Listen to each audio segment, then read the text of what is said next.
Учитывая, что предложенные инновации касаются существенных изменений политической системы. No poder há 20 anos, Vladimir Putin movimentou as peças do xadrez político da Rússia. Seu mandato como presidente termina em 2024, mas essa semana decidiu convocar um referendo popular para alterar a Constituição de 1993.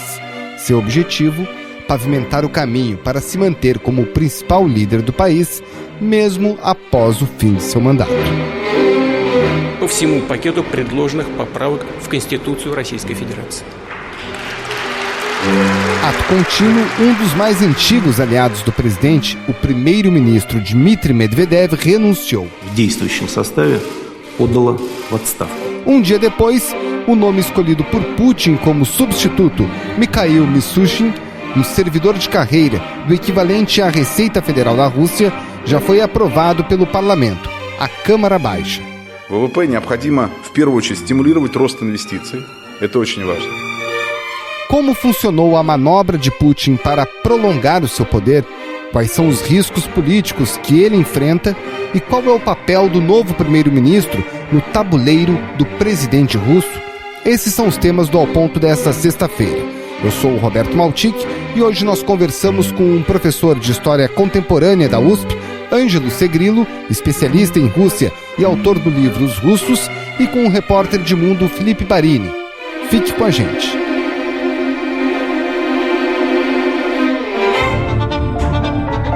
Felipe, explica pra gente o que o Putin fez essa semana. A escala a gente vai começar a perceber daqui a pouco, daqui a uns meses, talvez daqui a uns anos, porque as medidas estão sendo implementadas. Mas só para o ouvinte entender, o jornal O Comerçante, que é um dos principais da Rússia, que ele é equivalente ao Valor aqui no Brasil, mais ou menos, ele intitulou essas medidas como a Revolução de Janeiro, porque elas... Primeiro, o ato de retirar o Dmitry Medvedev foi um ato, acho que talvez o mais impactante, porque Medvedev está ao lado do Putin desde pelo menos 2008, quando Medvedev foi eleito presidente, Putin virou primeiro-ministro. Estava até fazendo uma pesquisa mostrando como o Medvedev ele era um cara extremamente popular, mas ao longo do tempo ele foi ficando como se diz, tóxico. Porque no sistema russo, o primeiro-ministro, ele é o responsável por boa parte das questões internas do país, inclusive a economia. E a economia russa não se encontra muito bem, e as pessoas estão colocando a culpa nele. Ele ficou uma pessoa tóxica para o Putin. Além do Medvedev, que foi o mais forte, ele pediu que todos os ministros do gabinete entregassem seus cargos, o que não significa que eles vão deixar seus cargos. Pode ser que eles sejam colocados de novo, pode ser que eles não sejam colocados. Outro ponto foi a escolha do novo primeiro-ministro, um tecnocrata. Ele era responsável pelo setor de impostos, inclusive foi extremamente bem sucedido, ele conseguiu modernizar o sistema tributário russo, então ele conseguiu implementar isso, tanto que hoje na sabatina, quer dizer, foi uma breve sabatina na Duma, antes da confirmação, ele defendeu um avanço tecnológico na economia real russa. As pessoas até questionaram, tem muita gente na Rússia que guarda dinheiro no colchão ainda. E ele defendeu que não, a economia russa ela precisa se digitalizar, ela precisa abraçar a tecnologia para que a tecnologia faça parte dela. E por que todos dizem que esse é um movimento para que o Putin mantenha seu poder mesmo após o fim de seu mandato daqui a 4 anos? Primeiro que as medidas de reforma constitucional, elas dão força ao primeiro-ministro, ao parlamento, e ela fortalece, se elas passarem, ela fortalece um órgão que chama o Conselho de Estado, que hoje é um órgão consultivo, que ele vai ganhar um status diferente. E o Putin, o que muito se fala é que o Putin ele estaria interessado em assumir esse Conselho de Estado. Na prática, ele supervisionaria o poder do país, ele teria capacidade de influenciar decisões grandes, mas só que não teria algo que observadores, kremlinologistas, como gostam de falar nos Estados Unidos, ele já está cansado do dia a dia, de ter que lidar com questões mundanas, ele quer lidar mais com o todo. E ele também, o Putin ele já não é mais um garoto, ele não é mais o garoto que assumiu que assumiu como primeiro-ministro em 1999, depois como presidente, primeira vez que eu fui à Rússia em 2000, Putin tinha acabado de ser eleito, então existia um presidente jovem, e passou por uma das piores décadas da Rússia, talvez depois da Segunda Guerra, uma das piores décadas, a depressão econômica, a turbulência social. Moscow's charity canteens today are simply humiliating for most Russians who remember the days when the Soviet Union itself gave aid to O Putin chegou ao poder com uma aura de jovem. Hoje ele não é mais jovem, ele também tá cansado, vai ter ficado 24 anos no poder, sem contar o período que ele governou quando Yeltsin já não estava bem em saúde no final de 1999. Então, quando ele faz essas reformas para ele atingir uma aura sem ter um cargo próprio de presidente, primeiro-ministro, mas ele consegue ter controle de todo o sistema, ele já pensa adiante. Ele sai do poder, mas ele continua no sistema. E o sistema tá todo alinhado para ele.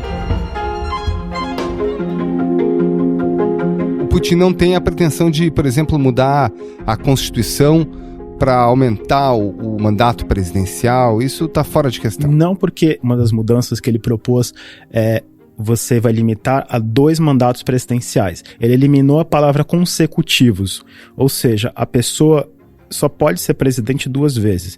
Se Medvedev, por alguma uma revolução política interna, for candidato e for eleito presidente, eu não acredito.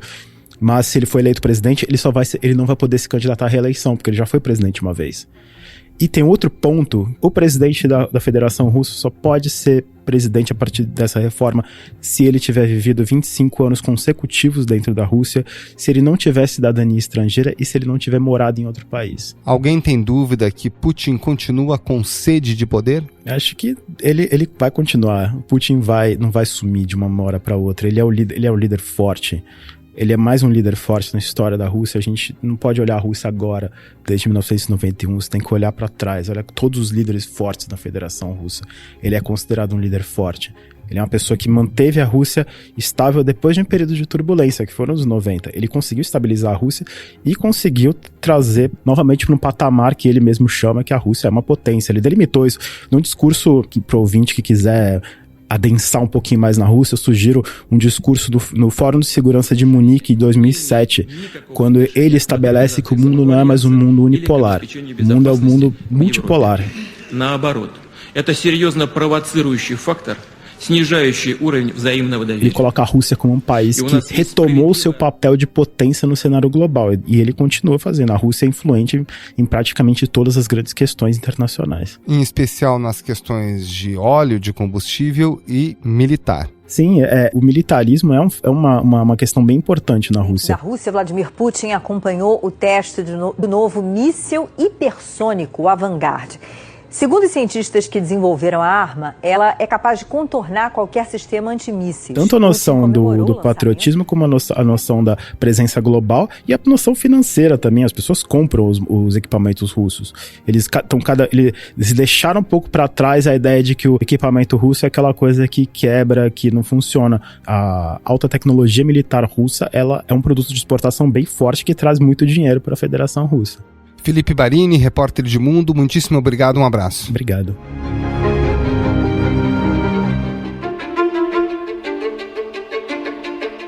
Professor Ângelo Segrilo, teoricamente, para se manter no poder, o presidente Vladimir Putin poderia simplesmente articular uma nomeação como primeiro-ministro depois do fim do mandato em 2024, sem fazer esse movimento brusco agora, faltando 4 anos para essa decisão. Por que ele decidiu seguir esse caminho? Eu acho que o Putin já está pensando em longo prazo, inclusive para a sucessão dele, né? Ele sabe que o tempo vai passar, ele vai estar mais velho, em algum momento a Rússia vai ter que fazer uma sucessão, ele não vai viver para sempre. E a história da Rússia é marcada muito por líderes muito personalistas, né? Desde Ivan, o terrível, Pedro, até o próprio Stalin, né, que depois, quando morreram, houve períodos muito difíceis, porque não havia como quem substituir, porque era tudo muito personalizado em cima deles. Muitos acham que ele está reforçando os poderes do primeiro-ministro e do parlamento, talvez para fazer o que ele fez em 2008, né, que ele não poderia se candidatar a ser presidente de novo depois de 2 termos como presidente, né, 2 mandatos, e aí passou a ser primeiro-ministro para poder voltar depois. Mas eu não acho que essa explicação é muito correta, porque como o sistema da Rússia, ao contrário do que muitos pensam, não é presidencialista e sim semi-presidencialista, como o da França, né? O presidente e o primeiro-ministro têm poderes fortes e mais ou menos equivalentes, ele não precisaria fazer mudanças, ele poderia simplesmente voltar a ser primeiro-ministro, como foi. O que eu acho que vai acontecer, o que alguns observadores estão colocando, minoritários, é que, na verdade, ele vai preparar a sucessão dele, mais ou menos como fez o Deng Xiaoping na China, como fez há pouco tempo, no ano passado, o presidente do Cazaquistão, Nursultan Nazarbayev, que era presidente há muito tempo, que saiu dos postos formais, mas manteve um posto meio nos bastidores, né, que é o chefe do Conselho de Segurança, né, interno. Nazarbayev deve usufruir de importantes poderes de formulação de políticas após a renúncia, graças ao seu status constitucional de líder da nação. Ele também se tornou chefe vitalício do Conselho de Segurança do Cazaquistão em 2018. Para poder exatamente supervisionar uma transição controlada. E quem seria Mikhail Mishustin, que já foi determinado como novo primeiro-ministro? Seria ele o sucessor que Putin pretende? Não, eu acho que é muito cedo ainda para dizer isso. O Mikhail Mishustin, ele é um tecnocrata, né? Ele fez um bom trabalho lá na Receita Federal deles. E é um tecnocrata para esse momento de transição, né, sem grandes ambições políticas, que se for necessário o Putin pode substituí-lo depois. Agora, podemos ter surpresas, né? O Putin também, quando foi nomeado pelo Yeltsin a primeira vez, ele era um tecnocrata, as pessoas não conheciam, não era um político, e acabou se revelando um político de peso. Então, não podemos descartar isso também, mas o que eu acho é que, na verdade, estão mudando as cartas de modo que haja um ambiente favorável lá na frente. O Vladimir Putin, 20 anos atrás, surgia como um líder e ele se consolidou como um líder popular na Federação Russa. Ele conquistou um grande poderio bélico durante esse período no poder. E a gente poderia fazer um paralelo sobre o Putin de agora com o Putin de 15, 10, 20 anos atrás. O que mudou na relação dele com a sociedade russa? Eu acho que são contextos diferentes. Por isso, toda essa movimentação, um certo nervosismo, porque é muito importante entender como o Putin se tornou popular. O Putin entrou no início dos anos 2000, né, praticamente no ano 2000, depois dos anos 90, sob Yeltsin. Os anos 90, sob Yeltsin, foram de uma grande crise econômica, né? Só para se ter uma ideia, o PIB da Rússia, o Produto Interno Bruto da Rússia, nos anos 90, caiu mais do que o dos Estados Unidos na década da Grande Depressão, a década de 30. Só para se ter uma ideia o que foi essa crise. E essa crise afetou muitos russos. Quando Putin entrou e a economia começou a crescer, ele foi imediatamente associado à melhoria econômica. Então, a sua popularidade inicial foi muito baseada na economia. Por outro lado, também, o fato dele ter fortalecido novamente o Estado russo, que muitas vezes é visto como uma coisa autoritária no exterior, dentro da Rússia, muitos russos gostaram disso, foi um pouco colocar a ordem na casa, depois também dos anos 90, que foram bastante caóticos, porque havia muitas tendências centrífugas na política, né? O Yeltsin dava liberdade aos governadores regionais, por exemplo, em troca de apoio a ele em nível nacional, mas aí houve muitas tendências centrífugas, né? A maior delas foi a Chechênia, que chegou a declarar a independência. Após a primeira guerra da Chechênia entre as forças federais russas e os separatistas entre 1994 e 1996, a rebelião assumiu um caráter religioso. Então muitos russos ficaram com medo nos anos 90 da Rússia desintegrar, como aconteceu com a Iugoslávia. Então essa parte também política dele de recentralizar e fortalecer novamente o Estado russo também ajudou a sua popularidade inicialmente. Só que esse contexto mudou agora, né?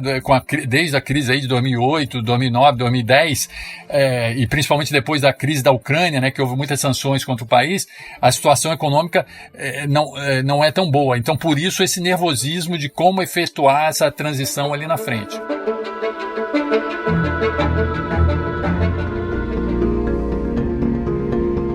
Agora, a Rússia se colocou praticamente à margem dessa tensão recente e bastante acentuada entre os Estados Unidos e o Irã. Esse silêncio russo diante de uma tensão tão grave tem a ver com esse momento político na Rússia? Nós vivemos um momento atual que, na verdade, é um verdadeiro xadrez, né? Porque a figura do Trump nos Estados Unidos colocou uma peça muito estranha, porque, na verdade, o Trump em si, ele é um pouco pró-Rússia, né? Alguns dizem até porque ele teve ajuda da Rússia para ser eleito. Mas o establishment americano, de uma maneira geral, impede que o Trump, né, seja mais pró-Rússia do que ele gostaria de ser, na verdade. Então, os russos agora estão, em relação aos Estados Unidos, tem uma posição meio ambivalente, porque eles não querem alienar o Trump, porque sabem que o Trump tem uma disposição mais favorável a eles do que qualquer outra opção entre os democratas, etc. Por outro lado, mesmo antes de Trump, a Rússia estava tentando usar o multilateralismo, né? Criar um mundo multipolar para compensar o poderio americano, e o Irã fazia parte disso também, né? Apesar de não ser um parceiro tão próximo, alguns acham que o Irã é aliado da Rússia. Eles têm os Estados Unidos assim como um inimigo entre aspas, comum, né? Mas não são tão próximos, assim, há uma certa tensões entre eles. Então, por isso que é um grande xadrez ali em que o Putin, ao mesmo tempo que quer contrabalançar o poderio americano, ele não quer alienar o Trump, porque ele acha que tem uma disposição mais favorável do que qualquer outra alternativa nos Estados Unidos. Até que ponto que essa figura mais autoritária do Vladimir Putin faz com que a gente tenha a convicção nesse momento que a oposição na Rússia está fragilizada e enfraquecida? A grande oposição seria o Partido Comunista, né, que nos anos 90, inclusive, era o partido mais votado, né? Agora, sozinho ele não conseguia bater todos os outros, mas era o partido que tinha mais votos, apesar de não ter mais de 50% na metade da década de 90. Só que o Putin, por assumir essas políticas mais nacionalistas, entre aspas, né, de defender o Estado russo, né, que foi uma grande diferença do período Yeltsin, né, que era considerado entreguista, né, pelos comunistas, etc. O Putin, ao ter essa posição a favor do Estado russo, ele meio que desarmou um pouco o pessoal que votava no Partido Comunista, não tanto pela questão do socialismo, mas pela questão de que eles defendiam o Estado russo nos anos 90. Né? Então, o Putin desarmou um pouco essa oposição principal, tirou alguns eleitores, inclusive, que votavam neles para si, e muitas vezes o Partido Comunista também é obrigado a votar junto com Putin, né? Porque muitas vezes nessa confrontação com o Ocidente, principalmente com os Estados Unidos, eles não podem votar contra o Putin a favor do Ocidente. Então, a oposição ainda está bastante em baixa, né? Desde o período da década anterior em que a economia estava bombando na Rússia. Agora, com a economia piorando, essa situação pode mudar, mas por enquanto o Putin ainda tem as rédeas. Professor, para a gente encerrar, a mídia local na Rússia fala que esse movimento político sinaliza muitas mudanças que ainda estão por vir. A gente consegue antever algumas delas? Olha, eu acho que esse é uma boa análise, porque nesse momento ainda nós não sabemos ainda exatamente qual o jogo que o Putin vai fazer. E eu acredito que nem ele exatamente. Ele está abrindo um caminho e ali ele vai explorar várias possibilidades. Até 2024, muita água vai rolar embaixo dessa ponte. Ângelo Segrilo, professor de História Contemporânea da USP, especialista em Rússia, muito obrigado, um bom trabalho, obrigado pela sua participação. Um abraço a todos. Esse foi o Ao Ponto de hoje, podcast diário da redação do Globo. Nessa conversa, a gente conta com a participação de toda a equipe do jornal, as mesmas pessoas que levam até você informação e análise de qualidade todo dia. O Ao Ponto está disponível no site do jornal, no Spotify, no iTunes e nas demais plataformas de áudio. Quer saber mais? Assine o Globo, acesse assineoglobo.com.br e confira todas as notícias e reportagens especiais. A captação do áudio ficou com o Maurizio Belli e a edição é do João Guilherme Lacerda. Tchau!